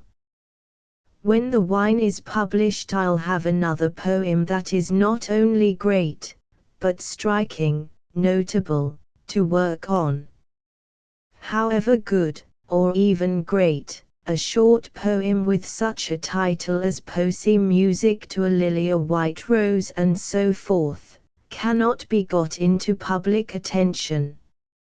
Some longer and more notable work, of the grander manner, may carry it, but of itself it will not go. Even a book full of its kind will not. Not till you're famous. Your letter regarding your brother, who has not turned up, was needless. I could be of no assistance in procuring him employment. I've tried so often to procure it for others, and so vainly, that nobody could persuade me to try any more. I'm not fond of the character of suppliant, nor of being turned down by the little men who run this government. Of course I'm not in favor with this administration, not only because of my connection with democratic newspapers, but because, also, I sometimes venture to dissent openly from the doctrine of the divinity of those in high station, particularly Teddy. I'm sorry you find your place in the office intolerable. That is the common lot of all who work for others. I have chafed under the yoke for many years, a heavier yoke, I think, than yours. It does not fit my neck anywhere. Some day perhaps you and I will live on adjoining ranches in the mountains, or in adjoining caves, the world forgetting, by the world forgot. I have really been on the point of hermitizing lately, but I guess I'll have to continue to live like a reasonable human being a little longer until I can release myself with a conscience void of offense to my creditors and dependents. But the call of the wild sounds, even in my dreams. You ask me if you should write in a wine of wizardry vein, or in that of the testimony of the sons. Both. I don't know in which you have succeeded the better. And I don't know anyone who has succeeded better in either. To succeed in both is a marvelous performance. You may say that the one is fancy, the other imagination, which is true, but not the whole truth. The wine has as true imagination as the other, and fancy into the bargain. I like your grandiose manner, and I like the other as well. In terms of another art I may say, rear great towers and domes. Carve, also, friezes. But I'd not bother to cut single finials and small decorations. However exquisite the workmanship, they are not worth your present attention. If you were a painter, as, considering your wonderful sense of color, you doubtless could have been, your large canvases would be your best. I don't care if that satire of Joseph refers to me or not, it was good. He may jump on me if he wants to, I don't mind. All I ask is that he do it well. I passed yesterday with Percival Pollard, viewing the burnt district of Baltimore. He's a queer duck whom I like, and he likes your work. I'm sending you a copy of the papyrus with his rehabilitation of the odious Oscar Wilde. Wilde's work is all right, but what can one do with the work of one whose name one cannot speak before women? Sincerely yours, Ambrose Bierce. End of letter. Washington, D.C., the 19th of April, 1904. Dear George, the belatedness of your letter only made me fear that I had offended you. Odd that we should have such views of each other's sensitiveness. About Wood. No doubt that he is doing all that he can, but, well, he is not a publisher. For example, he sent 40 or 50 shapes here. They lie behind a counter at the bookseller's, not even on the counter. There are probably not a dozen persons of my acquaintance in Washington who know that I ever wrote a book. Now how are even these to know about that book? The bookseller does not advertise the books he has on sale and the public does not go rummaging behind his counters. A publisher's methods are a bit different, naturally. Only for your interest I should not care if my books sold or not. They exist and will not be destroyed. Every book will eventually get to somebody. It seems to be a matter for you to determine whether Wood continues to try to sell the book or it is put in other hands if he is ever tired of it. Remember, I don't care a rap what happens to the book except as a means of reimbursing you. I want no money and I want no glory. If you and Wood can agree, do in all things as you please. I return Wood's letters, they show what I knew before, that the public and the librarians would not buy that book. Let us discuss this matter no more, but at some time in the future you tell me how much you are out of pocket. Your book shows that a fellow can get a good deal of glory with very little profit.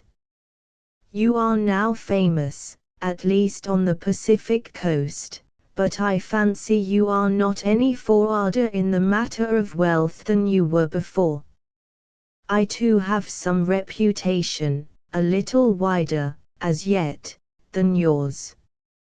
Well, my work sells tremendously, in Mr. Hearst's newspapers, at the price of a small fraction of 1 cent.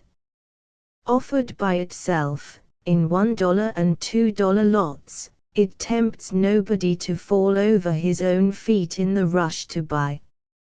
A great trade, this of ours. I note with interest the notices you send.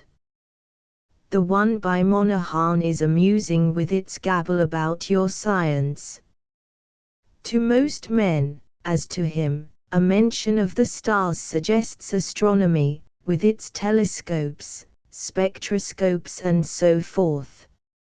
Therefore it is scientific.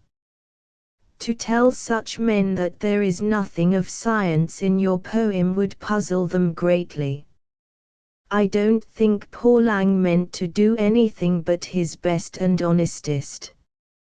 He is a rather clever and rather small fellow and not to be blamed for the limitations of his insight.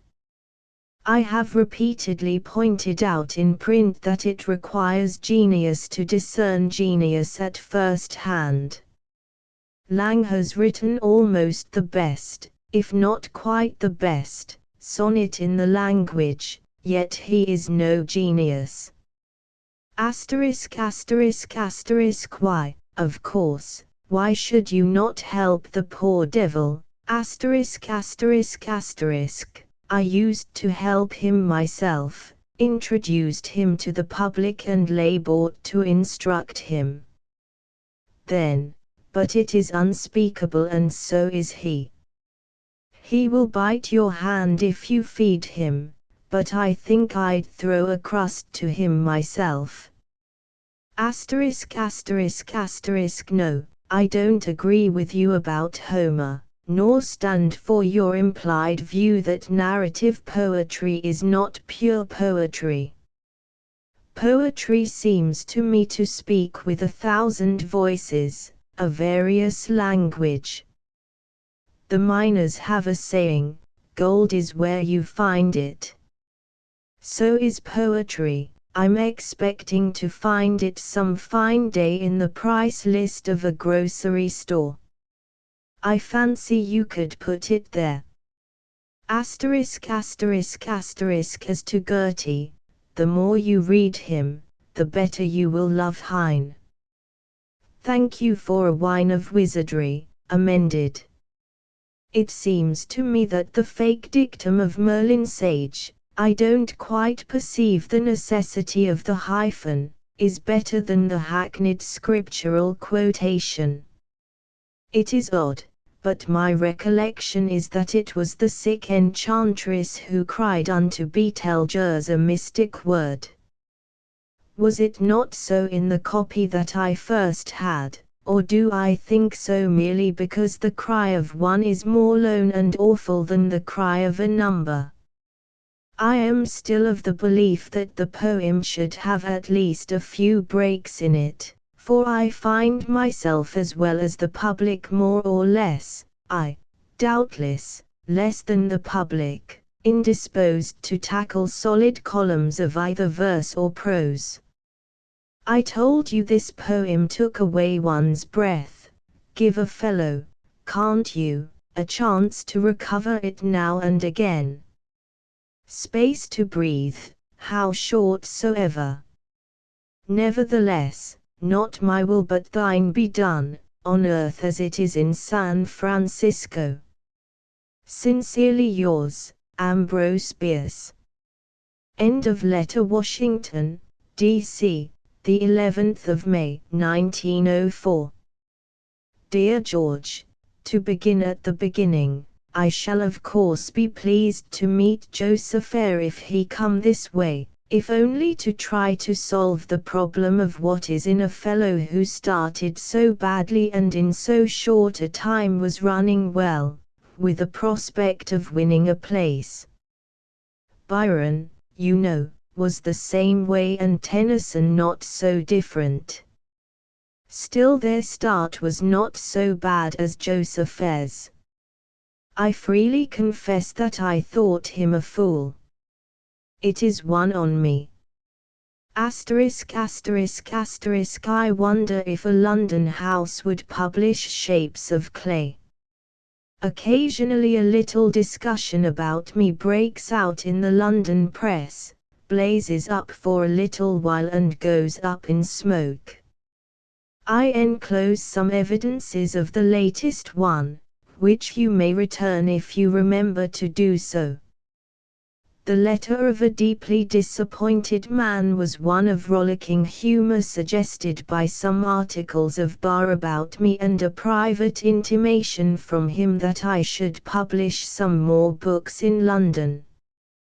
Yes, I've dropped the passing show again, for the same old reason, wouldn't stand the censorship of my editor. I'm writing for the daily issues of the American, mainly, and, as a rule, anonymously. It's dead easy work. It is all right, that cry unto Betelgeuse, the sick enchantress passage is good enough without it. I like the added lines of the poem.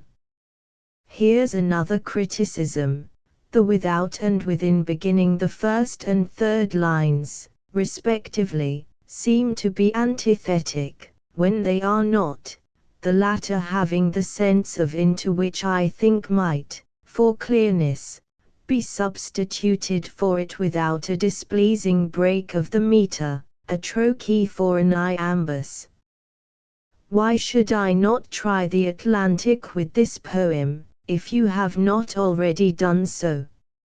I could write a brief note about it, saying what you could not say, and possibly winning attention to the work.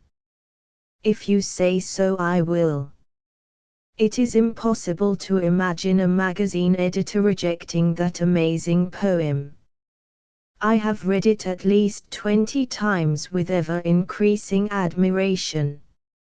Your book, by the way, is still my constant companion. I carry it in my pocket and read it over and over, in the street cars and everywhere.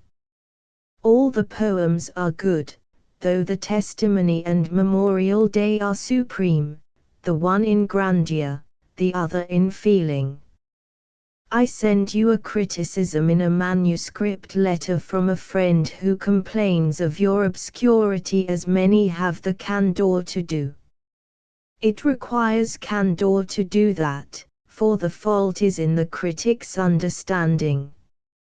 Still, one who understands Shakespeare and Milton is not without standing as a complaining witness in the court of literature. My favorite translation of Homer is that of Pope, of whom it is the present fashion to speak disparagingly, as it is of Byron. I know all that can be said against them, and say some of it myself, but I wish their detractors had a little of their brains. I know too that Pope's translations of the Iliad and the Odyssey are rather paraphrases than translations. But I love them just the same, while wondering, with you, doubtless, what so profoundly affected Keats when he heard Chapman speak out loud and bold. Whatever it was, it gave us what Coleridge pronounced the best sonnet in our language, and Lang's admiration of Homer has given us at least the next best. Of course there must be something in poems that produce poems, in a poet whom most poets confess their king. I hold, with Poe, that there is no such thing as a long poem, a poem of the length of an epic. It must consist of poetic passages connected by recitativo, to use an opera word, but it is perhaps better for that. If the writer cannot write sustained poetry, the reader probably could not read it. Anyhow, I vote for Homer. I am passing well, but shall soon seek the mountains, though I hope to be here when Skiff points his prow this way. Would that you were sailing with him. I've been hearing all about all of you, for Eva Crawford has been among you taking notes, and Eva's piquant comments on what and whom she sees are delicious reading. I should suppose that you would appreciate Eva. Most persons don't. She is the best letter writer of her sex, who are all good letter writers, and she is much beside. I may venture to whisper that you'd find her estimate of your work and personality not altogether displeasing. Now that I'm about such matters, I shall enclose a note to my friend Dr. Robertson, who runs an insanery at Livermore and is an interesting fellow with a ditto family and a library that will make you pea green with envy. Go out and see him some day and take Skiff, or any friend, along. He wants to know you.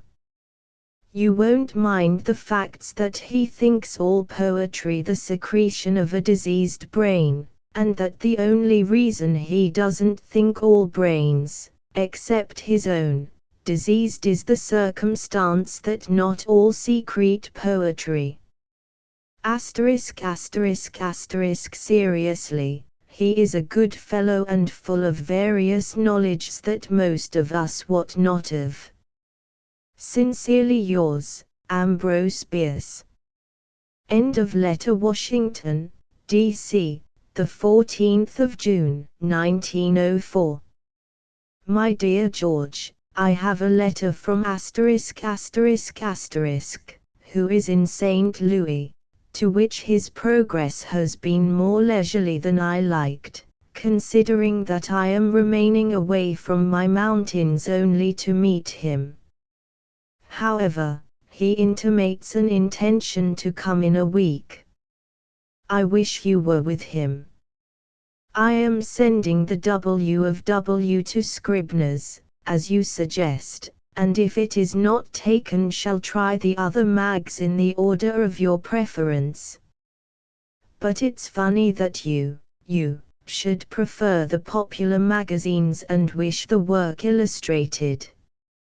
Be assured the illustrations will shock you if you get them. I understand what you say about being bored by the persons whom your work in letters brings about your feet. The most contented years of my life lately were the 2 or 3 that I passed here before Washington folk found out that I was an author. The fact has leaked out, and although not a soul of them buys and reads my books, some of them bore me insupportably with their ignorant compliments and unwelcome attentions. I fancy I'll have to move on. Tell Maid Marian to use gloves when modeling, or the clay will enter into her soul through her fingers and she become herself a shape of clay. My notion is that she should work in a paste made of ashes of roses moistened with nectar. Sincerely yours, Ambrose Bierce. P.S. Does it bore you that I like you to know my friends? Professor ********************************************************************************************************�ss are very dear to me. She knows about you, and I've written her that I'd ask you to call on her. You'll like them all right, but I have another purpose. I want to know how they prosper, and they are a little reticent about that. Maybe you could ascertain indirectly by seeing how they live. I asked Grizzly to do this, but of course he didn't, the shaggy brute that he is. A B. End of letter. Haynes Falls, Green Company, NY, the 4th of August, 1904. Dear George, I haven't written a letter, except on business, since leaving Washington, June 30, no, not since Skiff's arrival there. I now return to Earth, and my first call is on you. You'll be glad to know that I'm having a good time here in the Catskills. I shall not go back so long as I can find an open hotel. *******. I should like to hear from you about our, or rather your, set in California, and especially about you. Do you still dally with the muse? Enclosed you will find 2 damning evidences of additional incapacity. Harper's now have a wine of wizardry, and they too will indubitably turn it down. I shall then try the Atlantic, where it should have gone in the first place, and I almost expect its acceptance. I'm not working much, just loafing on my cottage porch, mixing an occasional cocktail, infesting the forests, knife in hand, in pursuit of the yellow birch sapling that furnishes forth the walking stick like yours, and so forth. I knocked off work altogether for a month when Skiff came, and should like to do so for you. Are you never going to visit the scenes of your youth? It is awfully sad, that latest visit of death to the heart and home of poor Katie Peterson. Will you kindly assure her of my sympathy? Love to all the Piedmontese. Sincerely yours, Ambrose Bierce. End of letter. Haynes Falls, Green Company, NY, the 27th of August, 1904. My dear George, first, thank you for the knife and the distinction of membership in the ancient and honorable order of knifers. I have made little use of the blades and other appliances, but the corkscrew is in constant use. I'm enclosing a little missive from the editor of Harper's. Please reserve these things a while, and sometime I may ask them of you to point a moral or adorn a tale about that poem. If we can't get it published, I'd like to write for some friendly periodical a review of an unpublished poem, with copious extracts and a brief history of it. I think that would be unique. I find the pictures of Marion interesting, but have the self-denial to keep only one of them, the prettiest one of course. Your own is rather solemn, but it will do for the title page of the testimony, which is still my favorite reading. Skiff showed me your verses on Katie's baby, and Katie has since sent them. They are very tender and beautiful. I would not willingly spare any of your personal poems, least of all, naturally, the one personal to me. Your success with them is exceptional. Yet the habit of writing them is perilous, as the many failures of great poets attest. Milton, for example, in his lines to Syriac Skinner, his lines to a baby that died a-born in, and so forth. The reason is obvious, and you have yourself, with sure finger, pointed it out. Remiss the ministry they bear who serve her with divided heart, she stands reluctant to impart her strength to purpose, end, or care. When one is intent upon pleasing some mortal, one is less intent upon pleasing the immortal muse. All this is said only by way of admonition for the future, not in criticism of the past. I'm a sinner myself in that way, but then I'm not a saint in any way, so my example doesn't count. I don't mind calling me a dignified old gentleman, indeed, that is what I have long aspired to be, but have succeeded only in the presence of strangers, and not always then. I forgot to say that your poem is now in the hands of the editor of The Atlantic. Your determination to boom me almost frightens me. Great Scott! You've no notion of the magnitude of the task you undertake. The labors of Hercules were as nothing to it. Seriously, don't make any enemies that way, it is not worthwhile. And you don't know how comfortable I am in my obscurity. It is like being in the shadow of a great rock in a weary land. How goes the no sale of Shapes of Clay? I am slowly saving up a bit of money to recoup your friendly outlay. That's a new thing for me to do, the saving, I mean, and I rather enjoy the sensation. If it results in making a miser of me, you will have to answer for it to many a worthy complainant. Get thee behind me, Satan. It is not possible for me to go to California yet. For one thing, my health is better here in the East. I have utterly escaped asthma this summer, and summer is my only sickly season here. In California I had the thing at any time o' year, even at Wright's. But it is my hope to end my days out there. I don't think Millard was too hard on Kipling, it was no unconscious plagiarism, just a straight steal. About Prentice Mulford. I knew him but slightly and used to make mild fun of him as Dismal Jimmy. That expressed my notion of his character and work, which was mostly prose platitudes. I saw him last in London, a member of the Joaquin Miller Charles Warren Stoddard Olive Harper outfit at 11 Museum Street, Bloomsbury Square.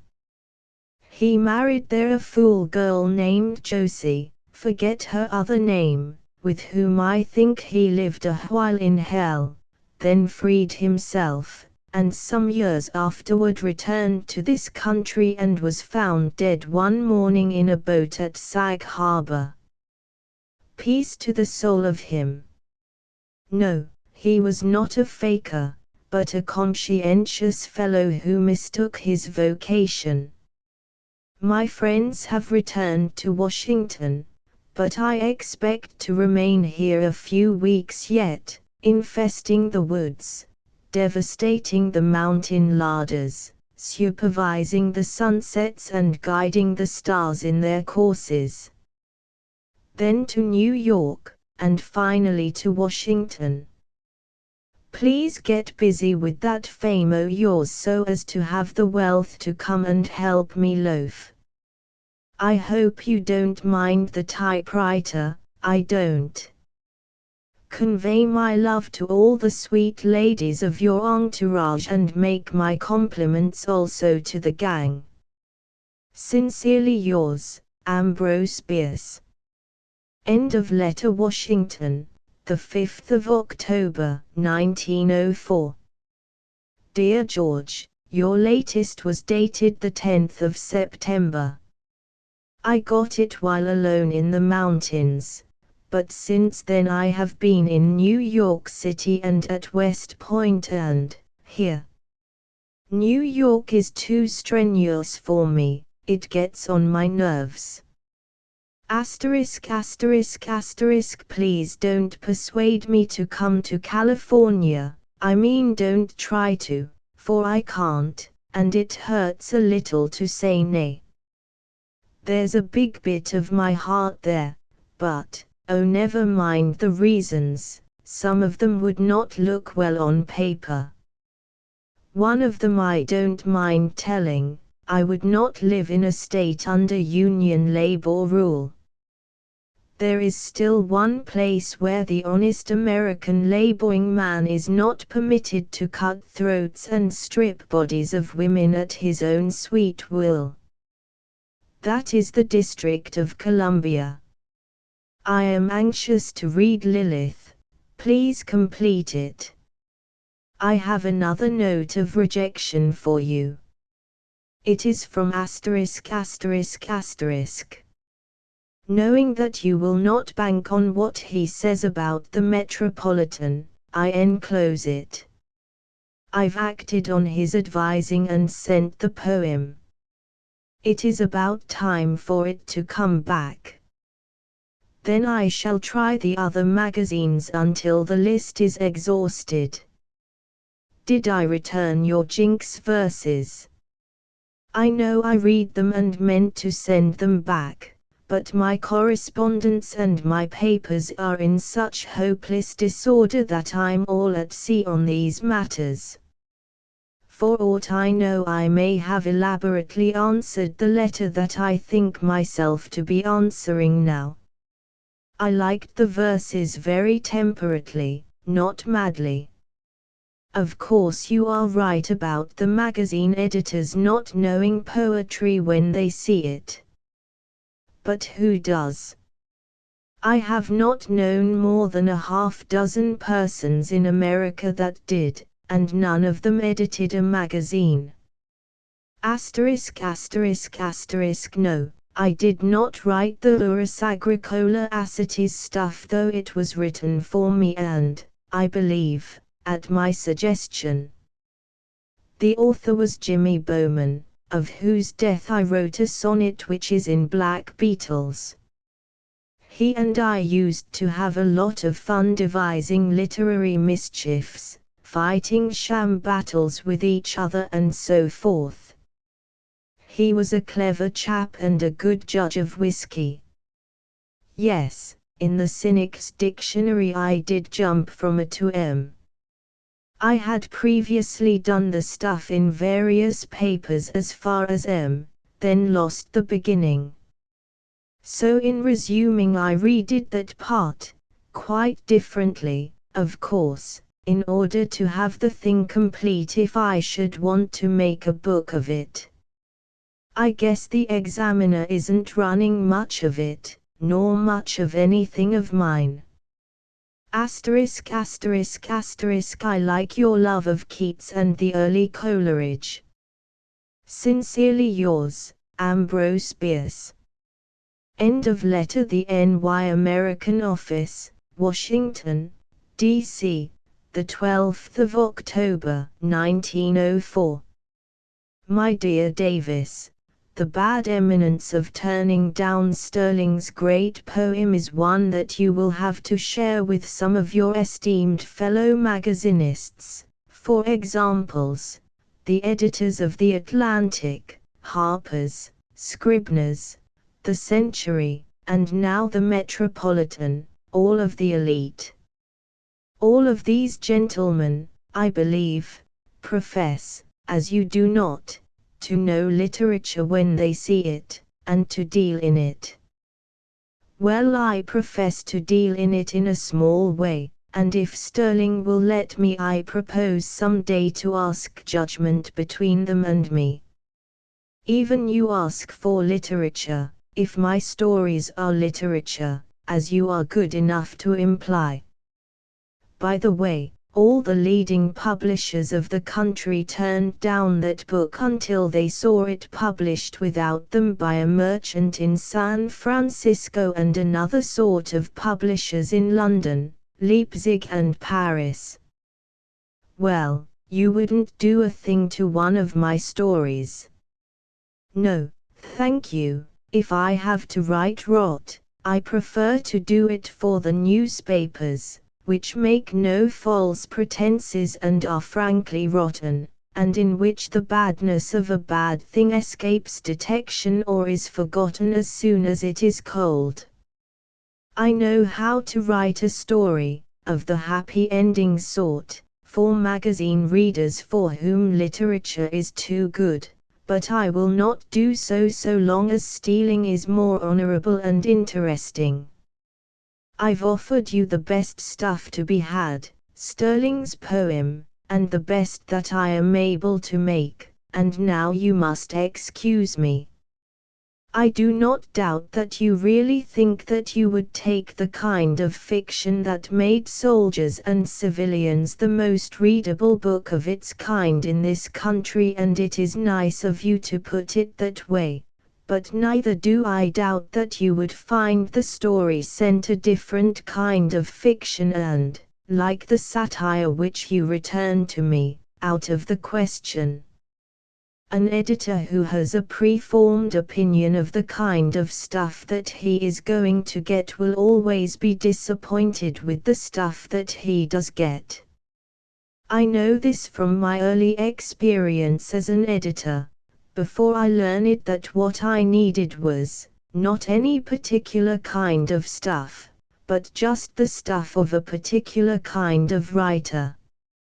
All this without any feeling, and only by way of explaining why I must ask you to excuse me.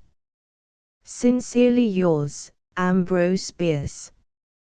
End of letter. Washington, D.C., the 6th of December, 1904. Dear George, ******, yes, I got and read that fool thing in the August Critic. I found in it nothing worse than stupidity, no malice.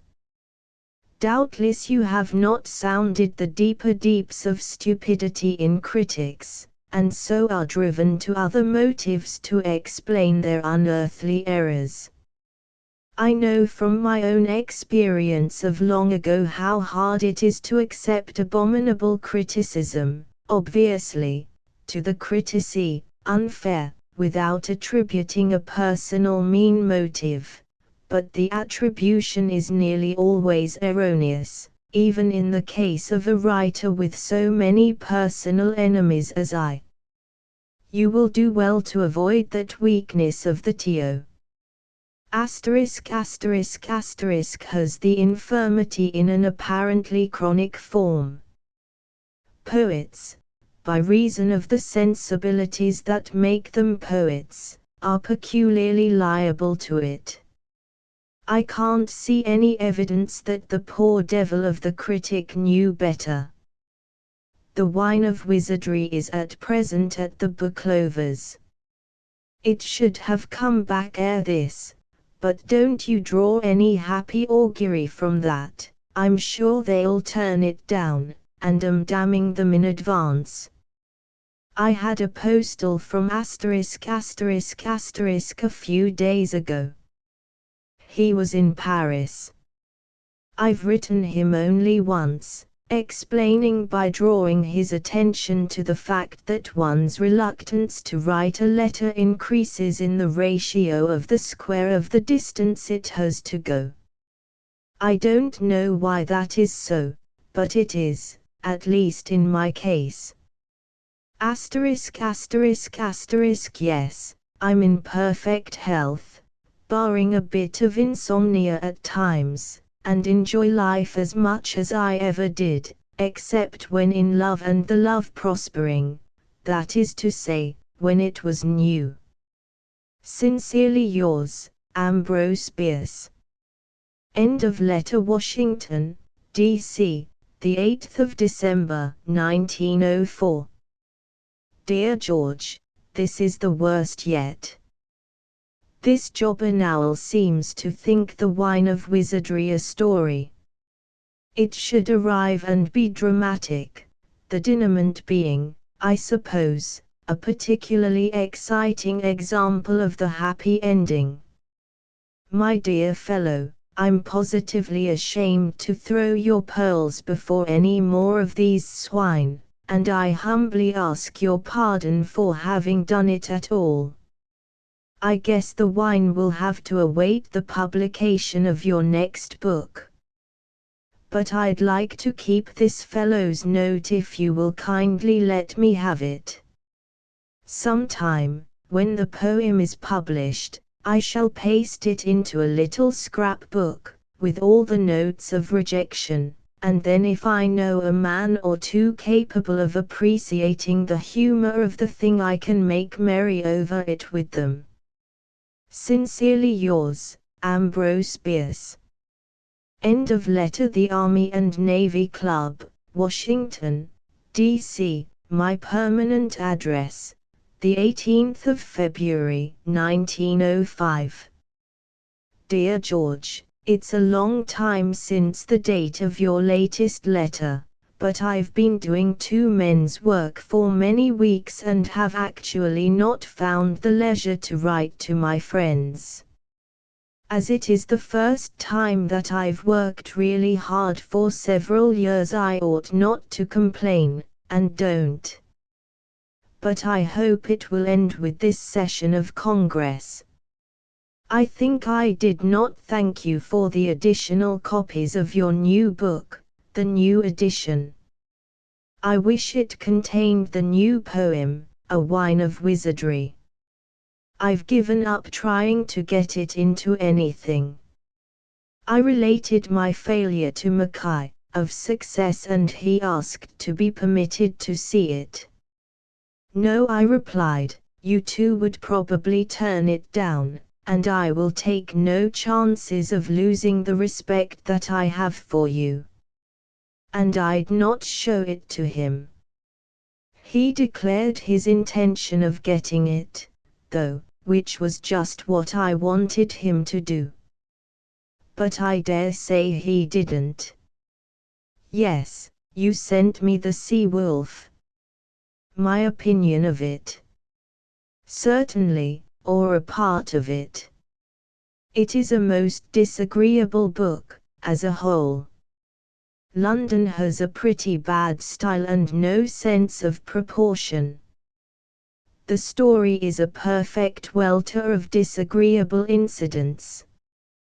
2 or 3, of the kind, would have sufficed to show the character of the man Learson, and his own self-revealings by word of mouth would have done the rest.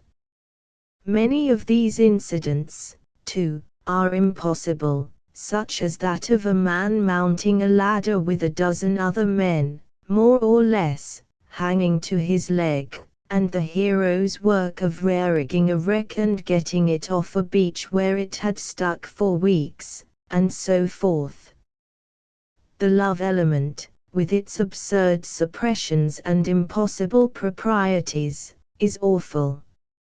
I confess to an overwhelming contempt for both the sexless lovers. Now as to the merits. It is a rattling good story in one way. Something is going on all the time, not always what one would wish, but something. One does not go to sleep over the book. But the great thing, and it is among the greatest of things, is that tremendous creation, Wolf Learson. If that is not a permanent addition to literature, it is at least a permanent figure in the memory of the reader. You can't lose Wolf Learson. He will be with you to the end. So it does not really matter how London has hammered him into you. You may quarrel with the methods, but the result is almost incomparable. The hewing out and setting up of such a figure is enough for a man to do in one lifetime. I have hardly words to impart my good judgment of that work. Asterisk asterisk asterisk. That is a pretty picture of Phyllis as Cleopatra, whom I think you used to call the angel child, as the Furies were called Eumenides.